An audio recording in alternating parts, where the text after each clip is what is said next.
Baru-baru ini beredar video memperlihatkan seorang siswi SMA yang membaca Al-Quran saat teman-temannya asyik berjoget viral di media sosial. Video tersebut diunggah oleh akun TikTok Rifami14 pada Rabu 14 September 2022 lalu. Dalam video tersebut, akun Rifami14 awalnya tengah asyik berjoget TikTok. Siswi tersebut berjoget bersama 3 orang teman cowoknya. Kemudian teman cewek lainnya pun muncul dan ikut berjoget bersama mereka. Namun saat kelima siswa dan siswi tersebut tengah asyik berjoget, seorang temannya yang berada di belakang mencuri fokus netizen. Dari kejauhan, siswi yang memakai cadar itu terlihat fokus membaca Al-Quran. Alhasil warganet pun dibuat kagum hingga video tersebut menjadi viral di media sosial.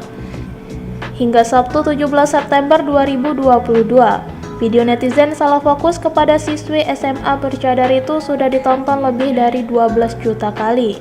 Banyak warganet yang mengaku kagum hingga menontonnya berulang kali. Terima kasih sudah nonton. Jangan lupa like, subscribe, dan share ya.